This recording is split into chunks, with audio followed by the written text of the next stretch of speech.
A week or so before my 10th birthday, I walked to the corner store with a $5 bill and picked up a jar of ragu for my mom. On my way home, a man I'd never seen before fell in step with me and began talking. He said cheerfully, "Hi, my name is Dr. Ramsey. I'm a pediatrician.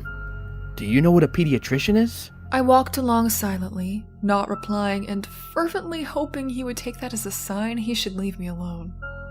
Subtleties were not his strong suit though, because he kept right on chattering. "Are your parents looking for a pediatrician for you? Of course, you're almost a big girl now. You'll be needing another kind of doctor soon, won't you? That's okay though. They can still bring you to me until then. What's your name? You have beautiful hair. I was just on my way to get some suckers from the candy jar in my office. Do you like suckers?" Thankfully, we were nearing my house, so I ran forward up the back steps and in through the kitchen door. I didn't know it then, but that was the beginning of a very long, very scary ordeal. It didn't take long after that for Dr. Ramsey to begin showing up. At first it seemed benign enough, at least to a kid. He would drive by nearly every day smiling and waving. I told my mom, who said maybe it was on his way home from work. But then the phone calls began. My dad called me into the living room and sat me down. He asked about the day Dr. Ramsey followed me home and if I'd talked to him. He said I wasn't in trouble, but that I needed to tell him the truth. I told him no, and he asked if I was sure. Could I be forgetting something? I told him no again, and he frowned, then asked, "Then how does he know your name?" I didn't know. Turns out, that's not all he knew. He knew my sister's name as well. Pretty soon, neither my sister or I were allowed to answer the phone.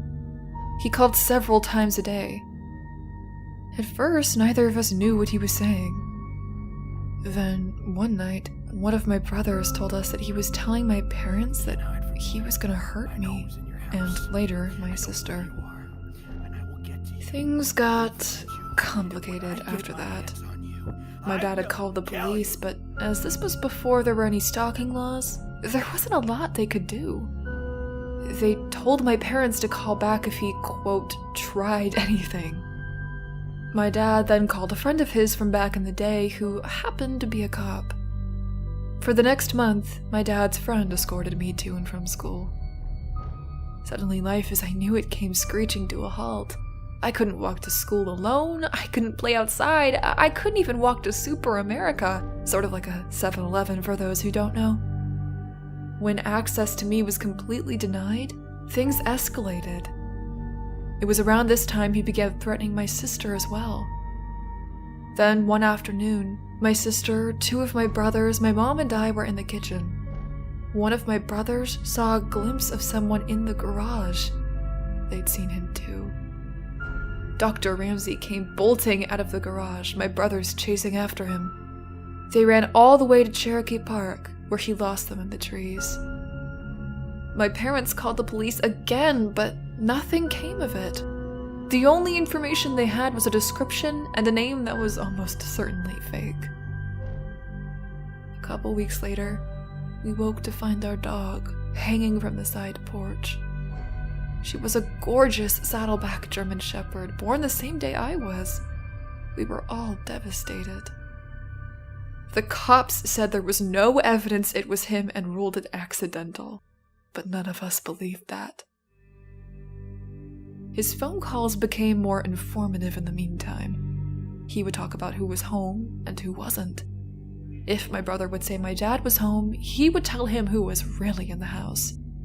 He also would talk about the house itself, about the window in the kitchen he could easily open with a knife from the outside, even when it was locked, and about the French doors that connected the living room to the side porch, and how the lock could be finagled from the outside if you jiggled it just right. That night, my dad put in some carpenter nails at the bottom of the French doors until he could get a new lock ordered.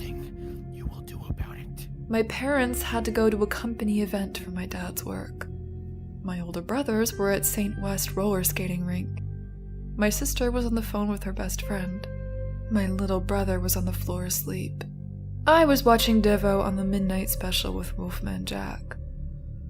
Suddenly, the top of the French door swung inward, and in the few milliseconds before the nails on the bottom caused them to snap back, I could see a silhouette. My sister whipped the phone at the television and we ran up the stairs. About halfway up, we realized our little brother was still asleep on the living room floor. As quietly as we could, we slipped back down the stairs to get him. We all went into our bedroom and didn't turn on the light. This way we could see outside. We watched out the window for a while, and when we didn't find him, we crept down the hall to our brother's room to look.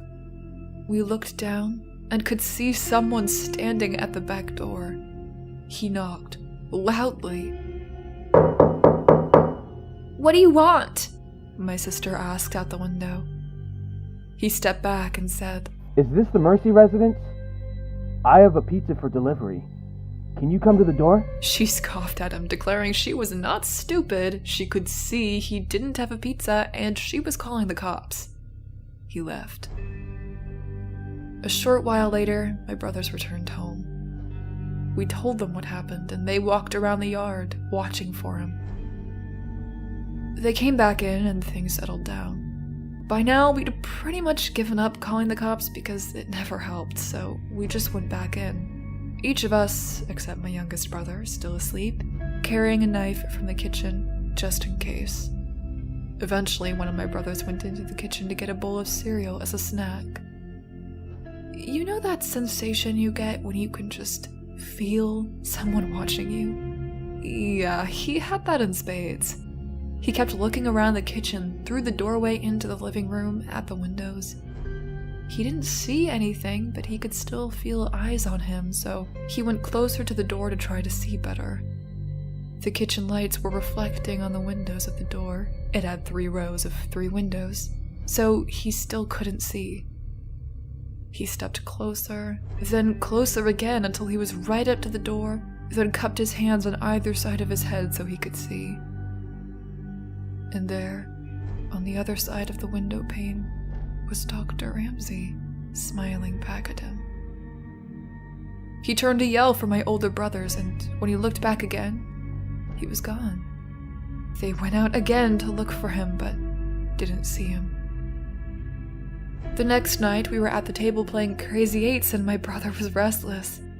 My sister asked him what's wrong, and he said he always felt like any minute now there would be a boom, boom, boom on a door or window. Almost immediately after he finished his sentence, "Let me in!" In the chaos, the 2 eldest ran out, but he was already gone. A couple weeks later, I was at school and we were outside on the playground during recess. I was swinging upside down when I saw that now familiar blue Ford Galaxy cruising by, moving slowly. There he was, smiling and waving. He called my name and I ran to the teacher to tell her. The school had all been told about him and she took me inside right away and called my mom. That same day, my mom had gotten a call from the school office asking her to verify that my dad was picking me up, as he'd called to say he was on his way. He wasn't. Not long after that, I woke up one night, thirsty. I went down to the kitchen for a drink, and there, sitting alone in the dark, was my dad. On the table, a gun. He was tired of the police, waiting until Dr. Ramsey tried something. He was tired of his children being terrorized. He was tired of being afraid every time he left for work that something would happen to us while he was gone. I sat with him for a time, watching, before he sent me back to bed. These events and many more took place over a period of around 18 months. And then, as suddenly as it began, it was over. He vanished from our lives. The phone calls, the drive-by with the creepy waves, everything. For a long time during and after the Dr. Ramsey days, I would have a recurring nightmare in which I would wake up to find him standing over me as I slept. It took a long time before I felt like a kid again. I found out years later that when he was calling, Dr. Ramsey would tell my parents that he was going to rape and kill me, and later my sister, and there was nothing that they could do about it. And then, I'm gonna hurt your other daughter as well. You stupid bitch! I don't know what happened to him when he disappeared. I don't know if he was in a car wreck, locked in prison, in a coma, but sometimes I wonder if the wait ended for my dad when he was sitting in the darkened kitchen one night